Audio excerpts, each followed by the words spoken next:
Bienvenidas, bienvenidos a este encuentro y a este diálogo, verdad, violencia y justicia, el cuerpo de las mujeres como campo de disputa, donde tenemos a Angie Fernanda Viracachá Sandoval, magíster y especialista en Derecho Administrativo, especialista C en Derechos Humanos y Derecho Internacional Humanitario, como invitada con nosotros. Como saben, yo, su servidora, soy la maestra María del Socorro Pensado Casanova, abogada internacionalista y fundadora de Amarelil. Así que les doy pues la más cordial bienvenida. Nuestra estimada Fernanda se ha desempeñado en el sector público en la defensa y promulgación de derechos humanos.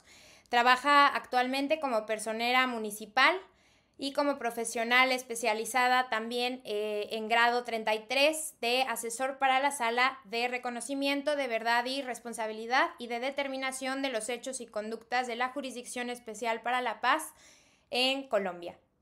Entonces, pues es un honor para nosotras tenerlos, ¿no? Actualmente unidos, ¿no? Y además con esta importancia, ¿no? De ver un tema sobre violencia contra las mujeres desde un enfoque interseccional, por supuesto también de derechos humanos, ¿no? Pero la importancia de ver un derecho comparado, ¿no? De poder comprender qué vamos desarrollando en la comunidad internacional, qué es lo que nos va acercando muchísimo más, ¿no? A toda esta gama de derechos, de reconocimiento, de protección, de búsqueda, ¿no? En esta ocasión, ¿no? La línea que vamos a seguir va a participar nuestra estimada Fernanda y posteriormente su servidora, ¿no? En el caso de Fernanda nos va a presentar un tema justamente, ¿no? De la justicia transicional, de qué pasó después de este acuerdo de paz, ¿no? En Colombia, qué papel tienen estas mujeres y muchísimo más enfoque con un tema de la ruralidad. Entonces podrán ustedes conocer más sobre este desarrollo de la justicia. Y en mi caso voy a presentar una serie de sentencias que la Suprema Corte de Justicia de la Nación en nuestra República Mexicana, representando a México, claro que sí.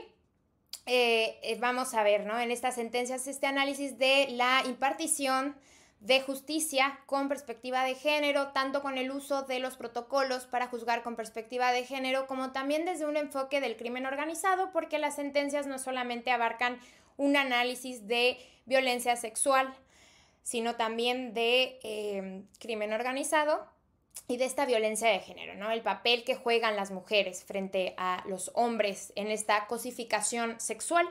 Entonces, sin más, doy la palabra a nuestra estimada Fernanda. Muchísimas gracias por aceptar la invitación aquí en Amarelil. Es un honor tenerte esta mañana.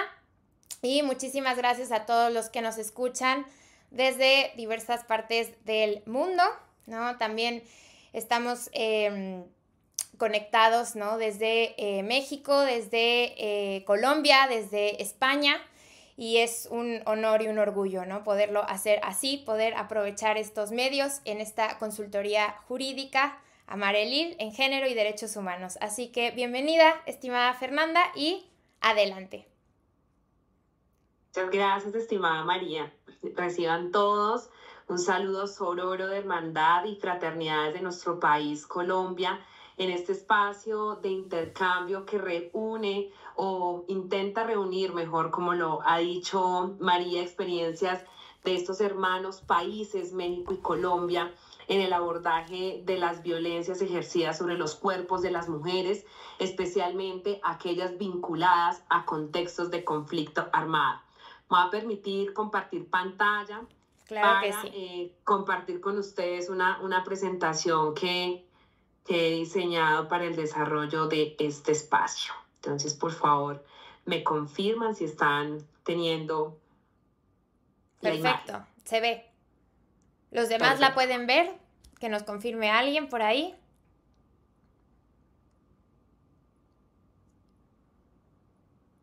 Sí, se ve. Perfecto, muchísimas gracias.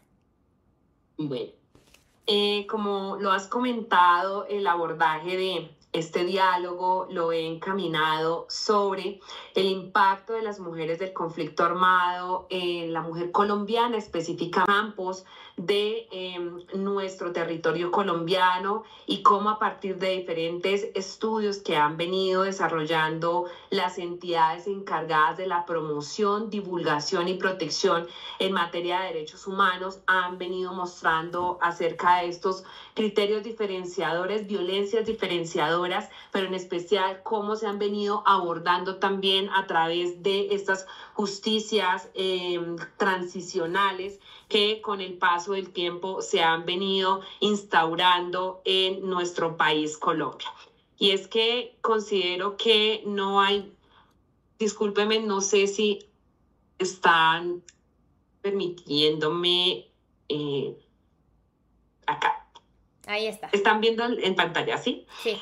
Y creo que no hay una mejor forma de dar inicio a este diálogo, y es trayendo a colación esta bellísimo fragmento de uno de los más grandes líderes colombianos indígenas, Quintín Lamén, quien en 1927, con la firma del Manifiesto sobre los Derechos de la Mujer Indígena en Colombia, donde se reunieron más de 1.400 mujeres indígenas para alzar su voz sobre la injusticia social y sobre las diferentes dinámicas de violencia que para esa época se estaban presentando, dijo, y me permito leerlo: ha llegado la hora de que las hijas del país alcen su voz para exigir justicia social. Después de 435 años, hoy tenemos el coraje, nosotras las indias colombianas de 8 departamentos que firmamos este documento, y unidas como una bandada de águilas furiosas, lucharemos nosotras mismas por la recuperación de nuestros derechos. Así debería ser para todas las mujeres de la clase baja del campo, casadas o no, todas perseguidas por el hombre de la civilización, pero sus leyes no serán cumplidas, porque si los dueños de nuestra tierra no se levantan en contra del orden ilegal y corrupto, entonces nosotras las mujeres nos prepararemos y unidas gritaremos no, no y no. En este manifiesto se realza esa voz de aquellas mujeres que en su momento ya estaban, por supuesto, experimentando diferentes tipos de violencia, pero en la que nos va a servir como marco de referencia para, a través del presente diálogo, llegar nosotros mismos hacia esas conclusiones, y es poder determinar qué tanto ha variado, ha cambiado realmente este grito que en su momento se hizo, y cómo se está percibiendo hoy por hoy estas dinámicas conflictuales. Y es que a lo largo de toda la historia colombiana, Colombia se ha caracterizado por sostener uno de los conflictos armados más grandes del mundo occidental. Este conflicto desenfrenado que se ha perpetuado en especial en los territorios más profundos de nuestro territorio colombiano, ha dejado alrededor una cifra de 10.035.329 personas que han declarado hechos victimizantes sufridos en el marco del conflicto armado, donde el 50.2% corresponde a mujeres y el 49.8% corresponde a hombres. En esta institución que se creó hasta en el año 2012, la Unidad para la Atención y Reparación de Víctimas del Conflicto Armado, que tiene bajo su deber funcional la atención, la asistencia y la reparación administrativa a todas aquellas personas que han sufrido en el marco del conflicto armado algún tipo de hecho, ha mostrado esta estadística con corte al día de hoy, en el que el desplazamiento forzado se tipifica como el hecho mayormente declarado, ostentando el 77.0%, seguido del homicidio por el 9,1% y la amenaza con el 6,9%. Estos son los hechos los tipos de hecho mayormente declarados en nuestro territorio colombiano y por el que mayormente las mujeres se han dirigido a las diferentes agencias del Ministerio Público a declarar los hechos que en el marco del conflicto han venido padeciendo. Pero ¿por qué se dice que la mujer rural ha sufrido 4 veces más hechos victimizantes y discriminadores? Para el año 2020, la Defensoría del Pueblo, en su más reciente estudio sobre conflicto armado y el riesgo para la mujer rural, hizo una investigación, ya que de acuerdo con las cifras que nos daba para su momento el Departamento Administrativo Nacional Estadístico, DANE, las mujeres rurales enfrentan condiciones sociales y socioeconómicas críticas para el desarrollo de sus derechos y en ese sentido para la atención de sus necesidades fundamentales. En esta investigación se logró mostrar que las mujeres rurales no alcanzaban los mayores índices de pobreza, indigencia y dificultad para el acceso a servicios públicos, también en materia de salud, educación y vivienda. Hoy por hoy la población rural se dice que oscila entre 12 millones de personas, de las que el 48.2% son mujeres rurales. Esta investigación nos mostró que el primer factor victimizante y de discriminación de la mujer rural se centraba en la exclusión e invisibilización de las necesidades que en general padece el sector rural como resultado de esa desigualdad estructural respecto del sector urbano, y en el que se muestra que la mujer rural tiene mayores dificultades para poder acceder a la prestación de servicios públicos, para poder acceder a una mejor calidad en materia de educación y, por supuesto, poder acceder a mejores condiciones de salud. El segundo factor que la coloca como en ese sector de sufrir una mayor victimización va encaminada a su condición de ser mujer. Esto obedece a ese tratamiento histórico, cultural y socioeconómico que recibe, determinado por esa estructura patriarcal que en muchos casos es más injusto frente al hombre. Y esto respecto a que es la mujer quien mayor se ubica en estas tasas de pobreza, indigencia, sus ingresos inferiores, un menor acceso al mercado laboral y al sistema educativo. Y entramos a ese tercer factor victimizante, que es el que se ha concebido el cuerpo de las mujeres frecuentemente en convertirse en un campo de disputa y control en atención al ejercicio de sus labores diarias, pero que se convierten o se constituyen también como un ejercicio de dominio en estos diferentes aspectos o campos del conflicto armado, y en el que cuando una mujer pertenece a algún grupo étnico, indígena o afrodescendiente, representa una mayor condición de vulnerabilidad que por supuesto aumenta ese nivel de riesgo ante esos escenarios de violencia o de conflicto armado en Colombia. Esto ha provocado que en los diferentes estudios que se han venido recibiendo a partir de esa evidencia propia de la mujer rural, se desencadenen algunos o se identifiquen mejor algunos daños e impactos. El primero de ellos, sin duda alguna, y obedece esto a la primera diapositiva que mostrábamos, y era sobre el hecho victimizante del desplazamiento. El desplazamiento de mujeres y niñas provoca graves afectaciones en las mujeres campesinas, indígenas y afrodescendentes. La mujer desplazada carece por lo general de apoyos institucionales, vinculándose en actividades normalmente informales, precarias, y sin descartarse que en muchos casos de ellas o en muchas ocasiones terminan siendo objeto de explotación sexual al tratar de estructurar nuevos lugares de residencia en las zonas urbanas, específicamente en las ciudades principales de nuestro país, Colombia. Ese desplazamiento provoca un impacto y es ese desarraigo territorial y cultural.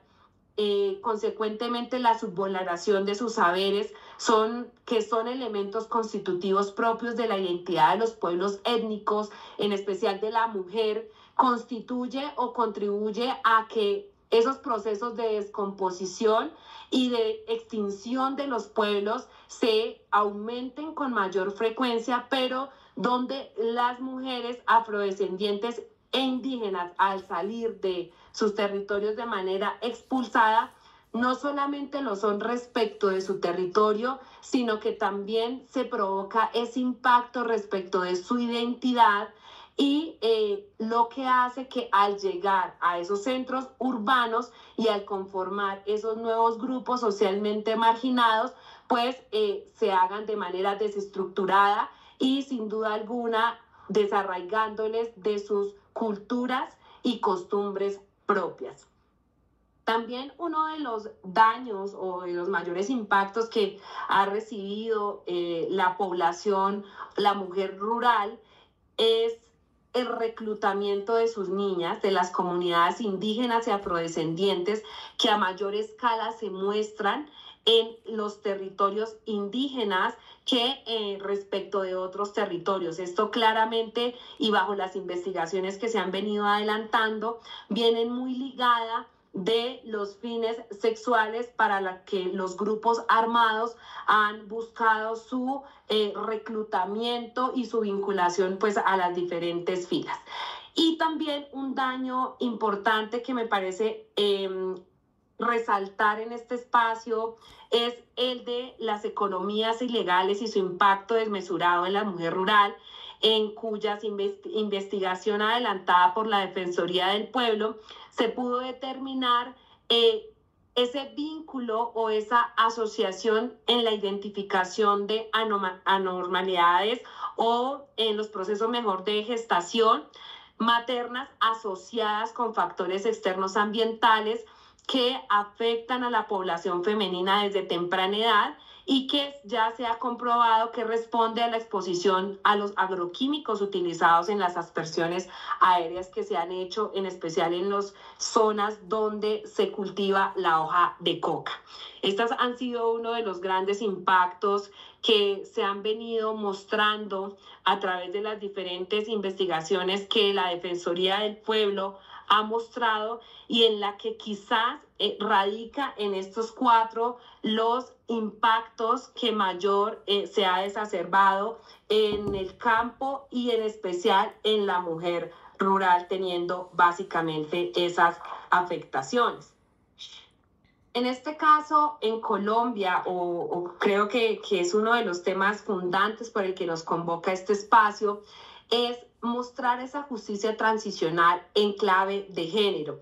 Y es que este concepto responde a todas aquellas acciones propuestas que contribuyen a lograr cambios estructurales y que sirvan para desarticular aquellas problemáticas que dieron origen a esas desigualdades estructurales que se han venido formando a través del tiempo y que han traído consigo la violación a los derechos de la mujer durante el antes, durante y el después del conflicto armado. Esto pues atendiendo a esa orientación de una construcción de una sociedad más justa y en la que en Colombia tenemos dos modelos de justicia transicional asociados con intentos de una sociedad por resolver problemáticas derivadas de un pasado de abusos a gran escala y a fin de que los responsables rindan cuentas de sus actos. Estas son Justicia y Paz, que nace en el año 2005, y la más reciente Justicia, que es la Jurisdicción Especial para la Paz, que es este componente judicial que nace con la suscripción de los acuerdos de paz entre la guerrilla más antigua, las Fuerzas Armadas Revolucionarias Colombianas y el Estado en el que se suscriben unos acuerdos para el sometimiento de los máximos y medianos responsables al instaurarse dentro de este componente judicial y al crearse esta jurisdicción que busca identificar cuáles son esos patrones de macrocriminalidad en los que se han abordado o en el que se abordaron las violencias más representativas para lograr acopiar, lograr de alguna forma organizar estas conductas y poder judicializarlas y en este sentido pues poder aplicar esas sanciones propias que son propias de la justicia transicional colombiana. En este sentido me parece importante, María, ya si me lo permites. Claro que sí. Traer a colación cómo se han venido abordando estas violencias en el marco de las diferentes líneas que se han venido investigando. Actualmente nuestro sistema creó un macrocaso especial dentro de la Jurisdicción Especial para la Paz que busca investigar los hechos de violencia reproductiva y otros crímenes motivados por el género, el sexo, la orientación o la identidad de género de las víctimas en el marco del conflicto armado. Una vez creada la Jurisdicción Especial para la Paz, se crearon 10 macrocasos. Inicialmente fueron 8, pero a lo largo del desenvolvimiento de estas investigaciones se han creado otros macrocasos en los que me parece importante resaltar que estas investigaciones en materia de violencia sexual y de género se han venido investigando de manera transversal en los 10 macrocasos y actualmente en un macrocaso que ha sido creado específicamente para investigar estas conductas de las que no hacen parte de estos 10 casos macrocriminales, pero en las que se recogen de manera mucho más general, específica, pero de alguna forma complementaria a los trabajos que han sido investigados por parte de la Jurisdicción Especial para la Paz.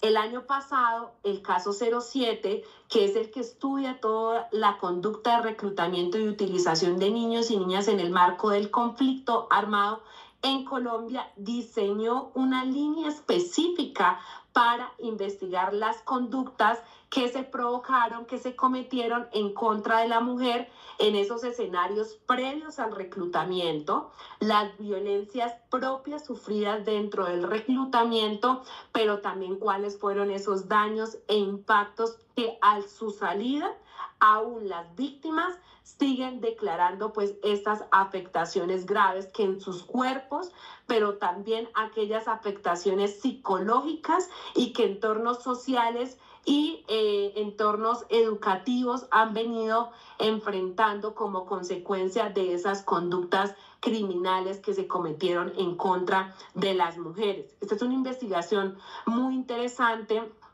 ya que identifica esos tipos de violencia, esos diferentes tipos de violencia sexual y reproductiva que estuvo asociada a esa anticoncepción o planificación forzada, pero también a esos abortos forzados que intrafilas obligaron a sus mismas combatientes a cometer o en esos casos a la identificación de quienes lo hicieron y de quienes dieron las órdenes para que se provocaran esas afectaciones en contra de la mujer.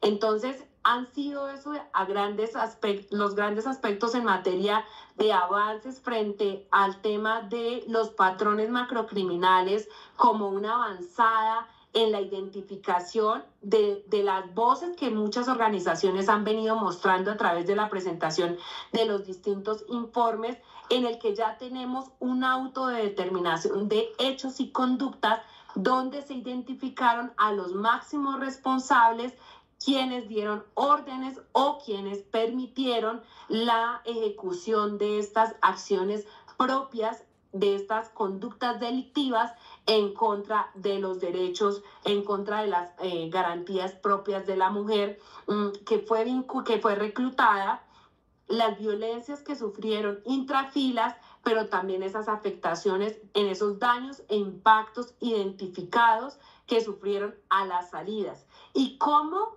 este fenómeno del reclutamiento tuvo un mayor impacto en las zonas rurales, respecto de las cuales aún las prestaciones de servicios sociales, acceso a servicios de salud y acceso a servicios de educación sigue siendo una latente necesidad, y en la que al parecer con estos cambios en las dinámicas conflictuales se sigue constituyendo estas acciones, o pareciese permearse en estas acciones en la mujer como su cuerpo en ese campo de disputa, en la que sin duda alguna, por eso traía esa reflexión que desde el inicio nos hacía este gran líder indígena, quien en 1927 pronunciaba estas palabras, pero que si las traemos hoy por hoy a nuestro contexto actual, realmente nos hace pensar qué tanto hemos cambiado y qué tanto la voz de la mujer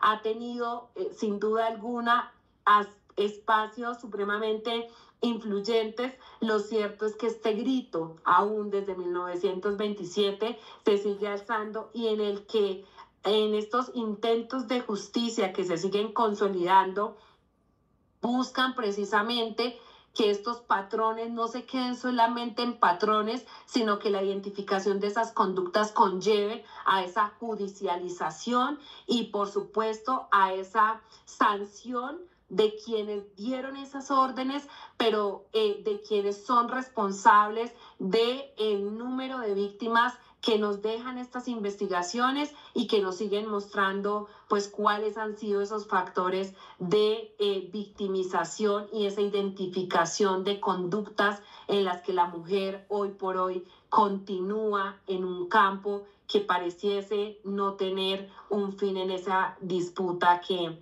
nos congrega en esos espacios de conflicto armado en Colombia. Claro que sí, totalmente. Pues muchísimas gracias. No sé si terminan ahorita ya con esta primera parte de tu exposición. ¿Sí? Sí, me parece. Entonces continuamos con la dinámica y proseguimos a la segunda fase. Perfecto. Entonces, si quieres dejar de compartir tu pantalla para que no aparezca doble para todos, y ya, listo. Así ya nos ven los que estamos aquí presentes.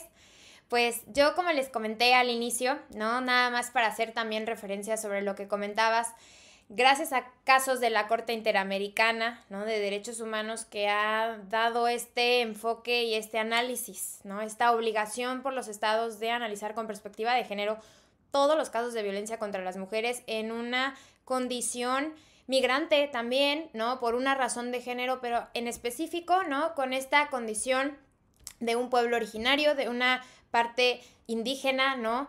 De esta también llamada raza, ¿no? En un tema racial, cómo incide, ¿no? Tenemos el caso, ¿no? de Fernández Ortega y Rosendo Cantú, ¿no? Que fueron un ejemplo bastante duro por el tema que tenían los cuerpos militares en contra de estas mujeres indígenas, aprovechándose en el estado de Guerrero, en la República Mexicana, y la Corte Interamericana llegaron estos casos, ¿no? Y obviamente se dio esta responsabilidad al Estado mexicano, en específico por estos cuerpos militares. Entonces, como lo comentas, ¿no? Es un logro excepcional esta justicia transicional, y además muy cerca, ¿no? Muy en una definición muy concreta, al igual que la justicia social que nos plantean, por ejemplo, autores como Nussbaum, ¿no? Que la tenemos a ella de referencia en esta justicia, que además incluye también un tema de aplicación de una reparación integral, ¿no? De tomar en cuenta a las víctimas, no solamente de protegerlas, ¿no? De hacer valer sus derechos, sino de ver más allá, ¿no? De realmente reforzar su vida, de reforzar su camino, de idealizar no solamente un logro de la igualdad, sino sostenida, ¿no? De oportunidades, de condiciones. Entonces, para allá me encamino, ¿no? Ahorita ya después de mi exposición estaremos hablando, dialogando justamente sobre estos casos y estos temas que estamos reflexionando, que estamos exponiendo. Y justo para allá voy, ¿no? Esta importancia de ver la impartición de justicia con una perspectiva de género desde la Suprema Corte de Justicia de la Nación, ¿no? Como muchas personas sabrán, nosotros ya estamos el 1 de septiembre por iniciar con esta reforma al Poder Judicial, ¿no? Con este tema en el cual se tomó ya al pueblo mexicano con un tema de voto popular para la elección de los ministros. Entonces, estamos iniciando una nueva era, pero sin duda alguna, ¿no? El legado que se queda por parte de un ámbito tanto de derechos humanos como de género es inigualable, ¿no? Es un logro que no solamente se cumplieron con con estas observaciones, ¿no? Con estas obligaciones, con estos puntos resolutivos tanto de la Corte Interamericana como de Naciones Unidas, ¿no? Con el Comité de la CEDAW, al Estado mexicano, ¿no? Este cumplimiento, primero, por elaborar un protocolo para juzgar con perspectiva de género, ¿no? Identificar cuáles son los puntos iniciales, ¿no? Ver que con una perspectiva de género un juez va a poder transmitir, ¿no? Esta diferenciación, va a poder ver esta relación de poderes, va a identificar todos los contextos en todos sociales, por supuesto, económicos, políticos, culturales, en las cuales están involucradas las víctimas, ¿no? Y por otro lado, también tener esta perspectiva de género no solamente para las mujeres, sino para todas las personas, ¿no? Ver realmente que no solamente beneficia a una mujer, sino beneficia a todas las personas. Entonces, incluir también protocolos, ¿no? Para las poblaciones LGBTIQ+. Entonces, la Suprema Corte de Justicia en temas de género, ¿no? Lo ha identificado hasta el momento maravillosamente. Y estoy segura que en esta nueva etapa a la que nos llevamos ya en México, ¿no? A partir del próximo lunes será igual y vamos para más, porque justamente nuestro presidente pertenece a estos grupos originarios, ¿no? Lo identifica. Entonces, en este enfoque interseccional no tengo duda de que va a seguir estando ahí presente, ¿no? Y visto ya desde un tema de avances, los casos, las sentencias que traigo aquí, ¿no? Que son amparos directos en revisión, los 4, tienen una relación, un hilo conductor, este hilo conductor que lleva a la mujer justamente como un objeto, ¿no? Como una persona a la que siempre se le va a identificar por razón de su género, pero por una cosificación sexual. Entonces, en primer lugar está el expediente 1412, diagonal 2017, con ministro ponente Saldívar, ¿no? Tenemos aquí que fue el delito de violación sexual por parte de una pareja que ya tenía la víctima, mujer, tenía ya una orden de restricción, por supuesto, para esa persona, ¿no? Entonces, no se le podía acercar, no importó, ella sufrió amenazas de tipo tanto de muerte como amenazas sexuales, un hostigamiento sexual. A ella la priva de su libertad en algún momento, ¿no? La secuestra y abusa de ella, ¿no? La viola. Entonces, en este sentido, ¿no? Con esta violación, ella lo que alude es que las autoridades no la protegieron, ¿no? Porque nunca identificaron que realmente su agresor hubiera tenido esta relación de pareja, porque el agresor, obviamente, después de la denuncia, en todas las declaraciones, él aseguraba, ¿no? Como muchos de los casos, que todo había sido con consentimiento. Entonces, uno de los principales puntos para juzgar con perspectiva de género es esta investigación y este análisis que realmente ocurrió y que tenían esa relación de pareja, que tenían una relación de parentesco, ¿no? Y por supuesto el contexto en el que sucedieron los hechos y por ejemplo la orden de restricción que también tenía el agresor, ¿no? Ya para la víctima. Entonces, ¿qué es lo que ocurre al final, ¿no? El valor fundamental se evalúa, ¿no? Se analiza, se caracteriza este valor fundamental de otorgarle toda la credibilidad a la prueba de la víctima, ¿no? De una violación sexual. Entonces, vamos directo a un tema donde los ministros, ¿no? Evaluaron que en efecto tenía que otorgarse este valor de la prueba, ¿no? Totalmente para la víctima, que no se había hecho previamente. Y observamos aquí que efectivamente se ve esta necesidad de juzgar con una perspectiva de género. Quizá uno de los mayores problemas que existen es desde el primer paso, desde la primera atención, no desde una impartición de justicia, sino desde una procuración de justicia, ¿no? Entonces, siempre desde ya un nivel judicial, desde un órgano jurisdiccional, se va a buscar que esto se garantice desde el inicio, ¿no? Comprendamos que esta etapa, ¿no? Ya en un tema de amparo, en un tema de Suprema Corte de Justicia de la Nación, es porque ya se agotaron bastantes procesos, ya se agotó todo, ¿no? Y entonces vamos a recurrir sobre esto. Entonces, ¿cuántas personas tuvieron que pasar en este caso, por ejemplo, para que por fin escucharan la prueba y la declaración, ¿no? Estas evidencias de la víctima?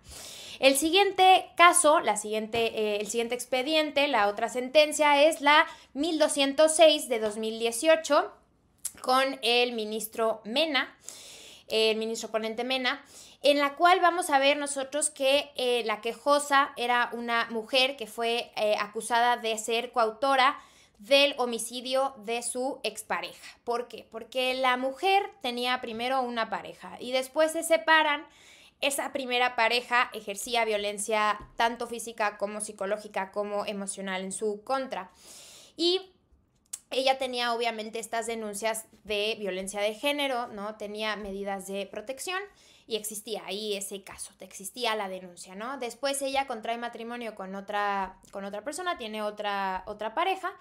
Y el excónyuge, ¿no? Llega directamente a su hogar, a su domicilio y la nueva pareja asesina a la anterior, ¿no? Entonces, ¿qué es lo que va a ocurrir?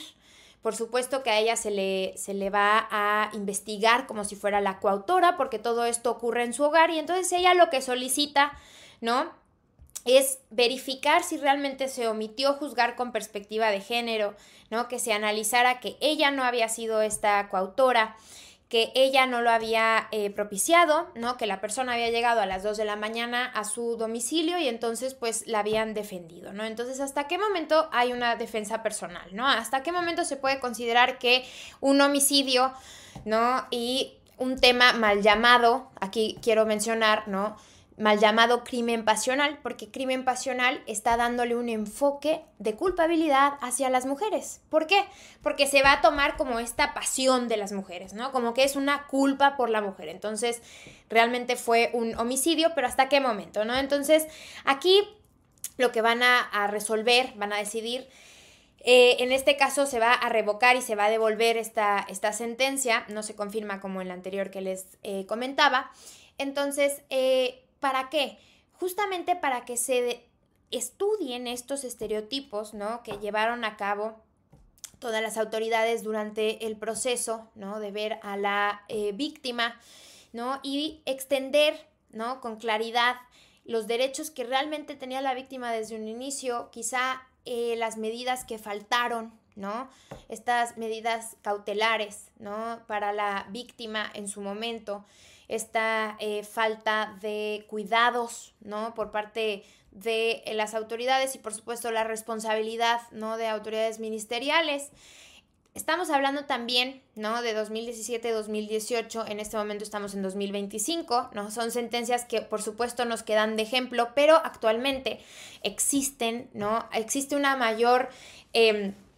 es un proceso que es con una mayor celeridad, ¿no? O sea, las autoridades están actuando con medidas de protección, existen ya llamadas, vías telefónicas, ¿no? Y no solamente con las alertas de violencia contra las mujeres, tanto en Ciudad de México como la alerta de violencia de género a nivel nacional, ¿no?, que existe gracias a nuestra ley del derecho a una vida libre de violencia. Pero sí hay una manera más fácil de acceder, ¿no? O sea, se ha buscado que estos medios que tienen las víctimas en ese momento, en caso de que puedan acceder, ¿no? Porque siempre tenemos que ponernos en una reflexión de que muchas veces las víctimas no es posible que lleguen a ese momento, que lleguen a una llamada telefónica, que se puedan expresar.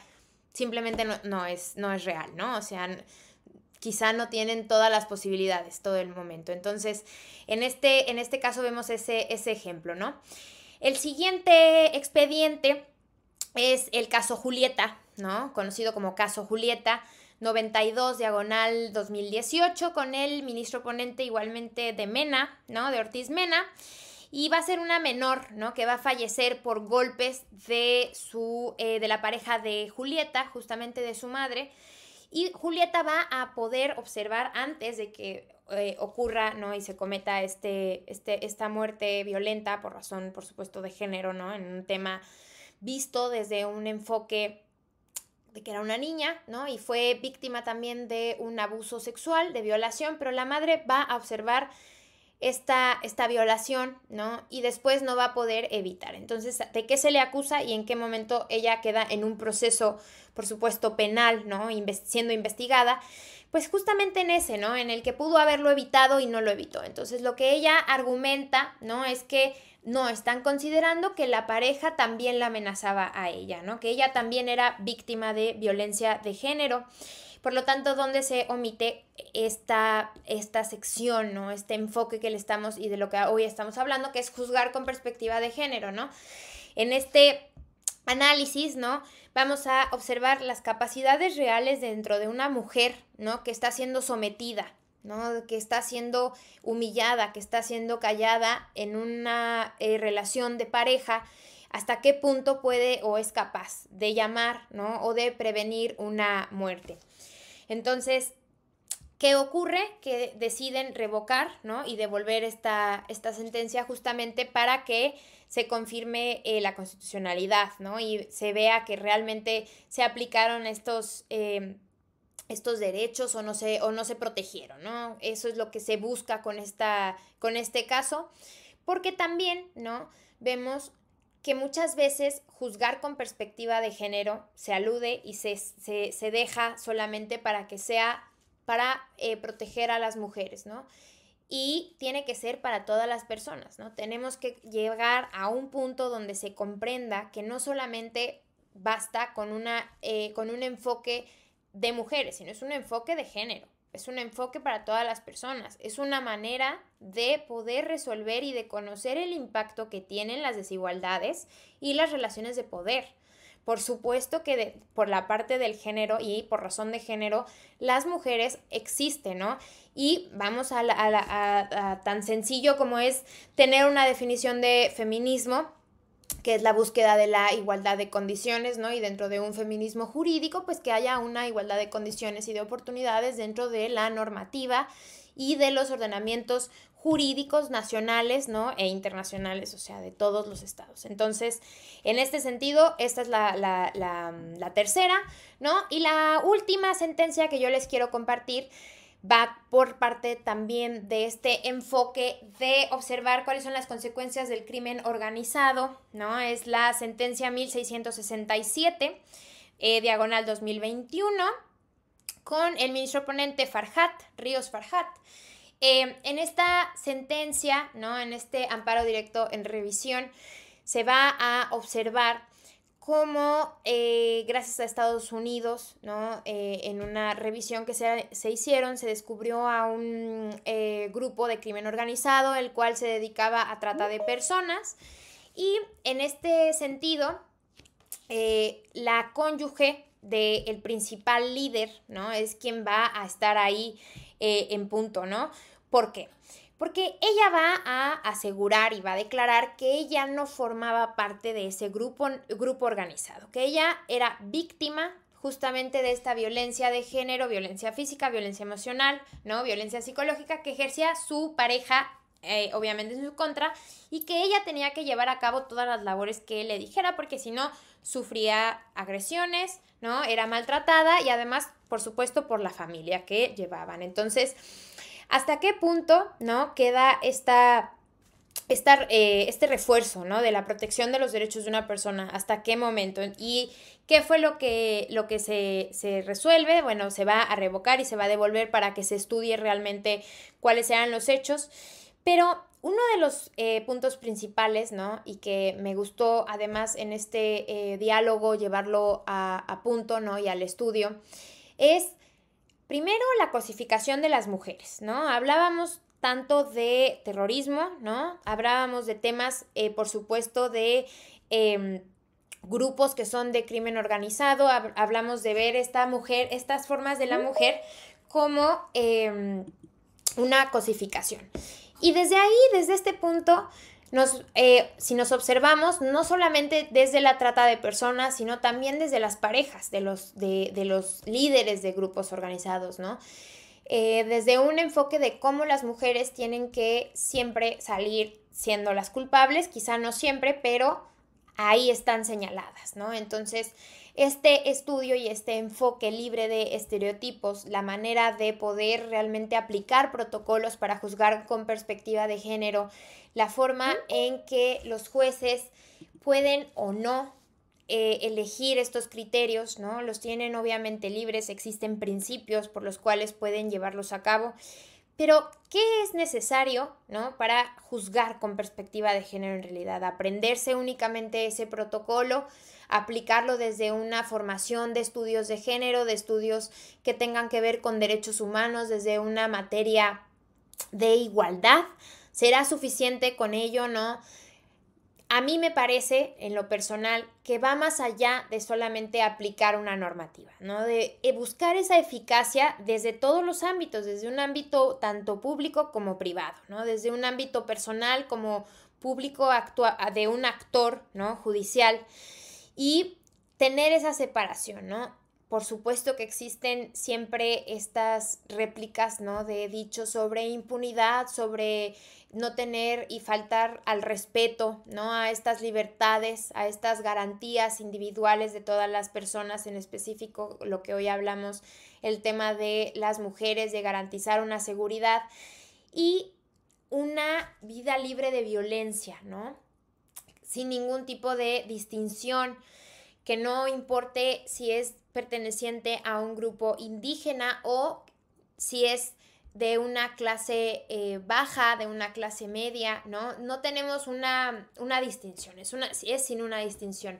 Entonces, es muy importante valorar, ¿no?, y analizar gracias a estos resultados, a estos logros que nos han dado en este caso, ¿no?, tanto desde Colombia con esta justicia transicional y en México con esta aplicación de los protocolos para juzgar con perspectiva de género, ver cuáles son los factores y cuáles son las realidades, ¿no?, que realmente se aplica para todos, porque dos de las sentencias que yo les decía, ¿no?, en la que es el agresor sexual, en el primer caso que les refería sobre esta violación sexual, ¿no?, él refería que al aplicar una justicia con perspectiva de género se lesionaban sus derechos humanos, ¿no?, porque estaban verificando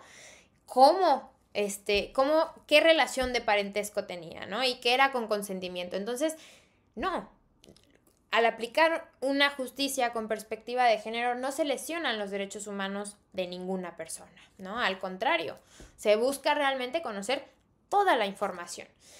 Y también quisiera agregar, ¿no?, antes de pasar a nuestra siguiente sección, esta relevancia, ¿no?, ahora que vamos a iniciar desde México una nueva etapa con el Poder Judicial, sobre cómo vamos a incluir, cómo se va a estudiar ahora, ¿no? Será muy interesante ver cuáles son todos los elementos en los enfoques interseccionales, ¿no? Solamente sabiendo, por supuesto, estas garantías, ¿no?, teniendo ya una Secretaría de la Mujer, teniendo obviamente la obligatoriedad, seguir la obligatoriedad, reafirmarla de juzgar con perspectiva de género, y de parte de todas las autoridades, ¿no? Tanto ya en la última etapa, ¿no?, con este órgano jurisdiccional, como en las previas.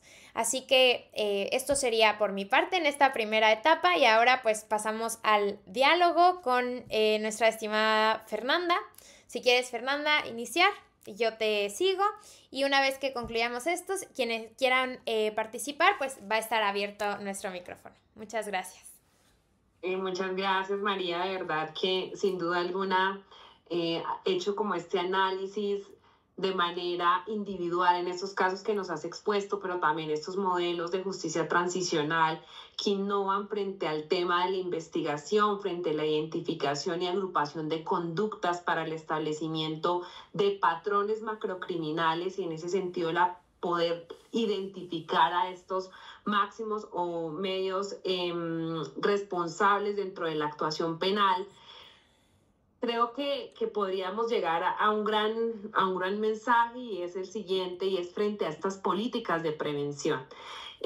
Creo que estamos en la parte judicial, ya estamos como en ese aspecto, en ese plano judicial que nos conlleva pues a tener como desde esta óptica judicial, las formas en las que están siendo investigadas estas conductas, pero también me parece importante desde un marco de prevención poder cuestionarnos sobre qué está pasando con el ejercicio y la ejecución de estas políticas públicas. En Colombia llevamos más de 30 años las mujeres alzando la voz precisamente por la identificación, porque los mecanismos de defensa, protección de los derechos de la mujer, en especial en los territorios que es donde se agudiza a mayor escala todas estas conductas y acciones en contra de la mujer, sí es qué está pasando con las políticas públicas.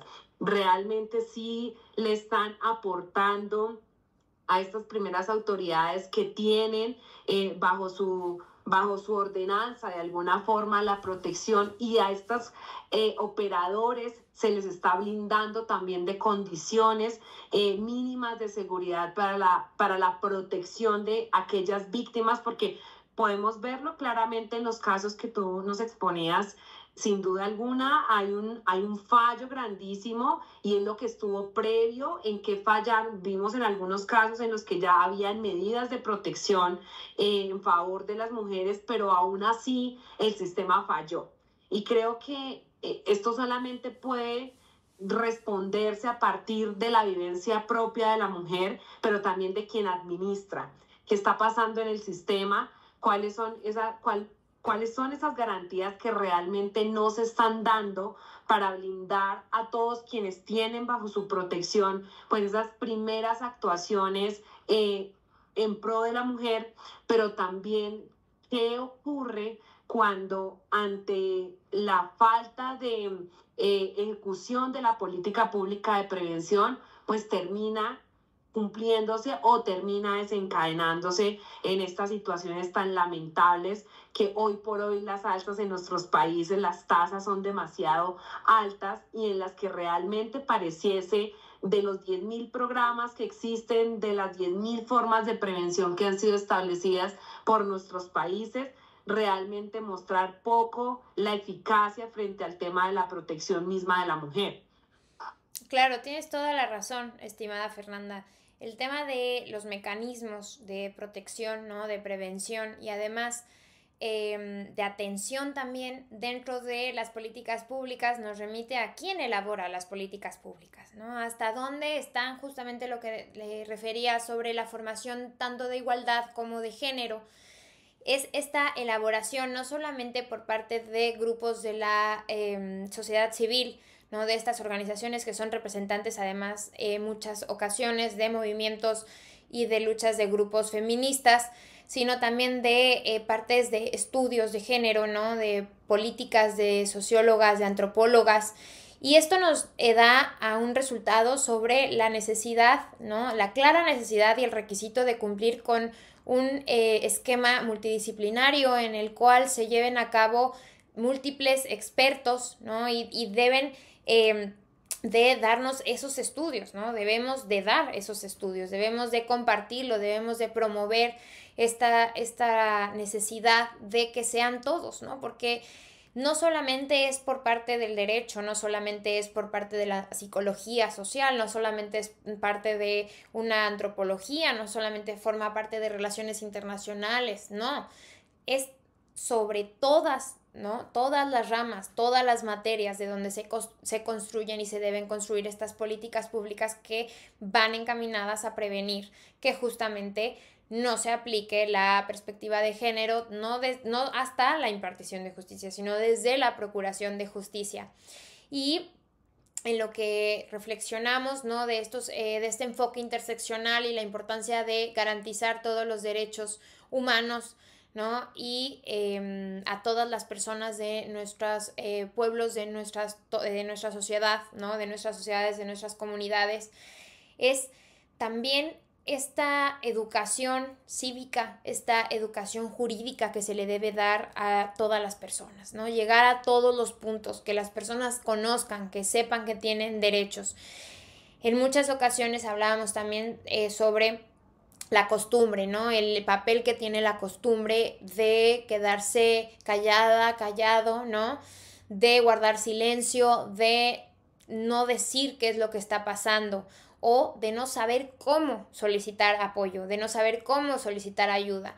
Y no basta con que todos los vecinos o con que las personas de un espacio laboral se den cuenta, ¿no? No pueden simplemente denunciar y ya ahí se acaba, no, o sea, muchas veces la víctima es quien tiene que denunciar. Muchas veces no va a ser en una flagrancia, no se va a observar rápidamente, no van a descubrir quién es el agresor, sino que realmente las víctimas tienen que encontrar el camino a poder hablar, ¿no?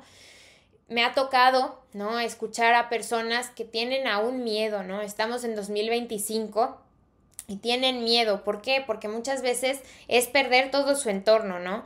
No solamente en los casos que yo hoy traje, ¿no? Y en los que nos comentábamos los macrocasos, ¿no? En los puntos de que incluso las mujeres no quieren salir, sino es todo el entorno, ¿no? Es una amenaza de muerte también, pero es desde una parte de vergüenza, ¿no? Es una parte todavía que falta apertura, esa apertura falta.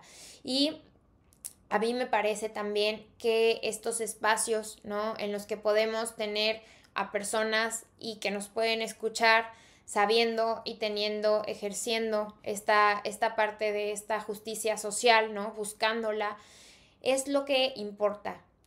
Siempre dar un paso más adelante, siempre buscar que se pueda extender el conocimiento, que se pueda realmente vincular que una perspectiva de género no es ajena a ninguna persona. Una perspectiva de género es un enfoque, es una herramienta que únicamente nos va a apoyar a conocer las desigualdades y que incluso no solamente la pueden utilizar y la deben utilizar jueces y autoridades ministeriales, sino todas las personas, ¿no? Todas las personas pueden ir desarrollando esta motivación para prevenir que se siga visibilizando un cuerpo de las mujeres como campo de disputa, ¿no? Entonces ahí vamos encaminadas a la verdad, ¿no? A vivir en una verdad, en una realidad diaria, ¿no? Libre de violencias y, por supuesto, promoviendo y llevando este logro de la justicia a todos los días, ¿no?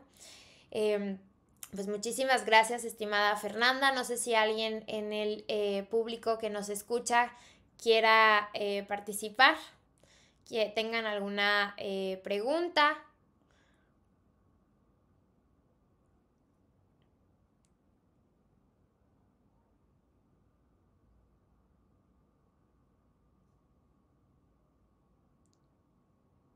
Y bueno, creo que estamos bien, así que pues para ya a manera de cierre, si quieres compartirnos algo, estimada Fernanda, antes de ya dar el término oficial a nuestro diálogo, que fue, la verdad, me adelanto, pero fue maravilloso escucharte, tenerte aquí, ¿no? Tener la posibilidad en Amarelil de poder aprender, ¿no? En este día sobre cómo fue que se desarrolló, ¿no? Y este enfoque de ruralidad que es tan importante, no solo en Colombia ni en México, sino en el mundo entero, ¿no? En todas las partes donde son pueblos originarios, donde tenemos esta condición que puede existir, ¿no? Los pueblos originarios. Y además, también recordemos que gracias a la migración están en todo el mundo, ¿no? Entonces, quizá también ese punto ahí hay que recordar que no solamente parte de donde están sus pueblos originarios, sino alrededor de toda la comunidad internacional. No, María, agradecerte muchísimo a ti, a todo, de verdad, puedo llamarlo este movimiento de hombres y mujeres que también se han encaminado precisamente por conocer de estos temas, pero también, como lo hablábamos al inicio de este diálogo, poder a partir de estas experiencias, de este derecho comparado, poder conocer acerca de estos conceptos, pero sobre todo poder ir pensándonos en esas formas, porque yo creo que eso es a lo que debemos apostar, pensarnos en esas formas de cómo entrar a fortalecer lo ya existente, cómo podernos, sobre todo como mujeres, poder seguir en esta lucha de reivindicación de derechos nuestros, pero sobre todo en espacios de diálogo donde nos invites a la reflexión, precisamente no solo del hecho de la violencia sufrida, sino también de las formas en las que a partir de experiencias propias y en las que a partir del desarrollo del ejercicio de nuestras funciones, en mi caso como servidora pública, poder llevar a la mesa y poder pensarnos en esas formas de dar respuestas a necesidades que no solamente son que se descubrieron o que salieron a la mesa con una firma de un acuerdo de paz, sino que estaban mucho antes de ello y lo más duro es siendo invisibilizadas. Entonces, siento que son espacios que sin duda alguna fortalecen el actuar nuestro y, por supuesto, nos puede llevar ese mensaje en distintos escenarios académicos, sociales y en el que, por supuesto, en mi caso sean los sectores rurales, la mujer rural, la que pueda tener o siga teniendo esos espacios de incidencia y en la que a partir de estas informaciones que se han podido recopilar, poder mostrar cuál es ese rol de la mujer que se ha visto enmarcada en el conflicto armado, pero también cuál ha sido esa visión, esos factores de riesgo, pero también cuáles deben ser esas apuestas en las políticas públicas para el fortalecimiento de las mismas, pero también para que esos programas y esos proyectos respondan precisamente a ese énfasis de prevención de la violencia y de esta forma poder lograr de alguna forma obedecer a esas necesidades que nuestros países hermanos comparten y en la que sin duda alguna las situaciones fácticas no son diferentes. Totalmente, estimada Fernanda. Pues muchísimas gracias. Si alguien tiene un último comentario, les agradecemos muchísimo que nos hayan acompañado en este espacio con nuestra estimada Fernanda desde Colombia. Igualmente, pues agradezco la participación no solamente de México por parte de su servidora, pero también pues esta presencia de España. Así que pues muchísimas gracias y pues comunicados, ¿no? Comunicadas, comunicados, comunicades y en este mundo inclusivo, igualitario y de prevención de violencia contra las mujeres y contra todas las personas. Desde Amarelil es un honor poder abrir estos espacios y los esperamos. Siempre que tengan algún tema, recuerden que podrán estar ahí, estaremos ahí siempre apoyando, asesorando y muchísimas gracias, estimada Fernanda. Ha sido un gusto y un honor tenerte. Muchísimas gracias a todas, todos, todes. Muchas gracias. Hasta luego.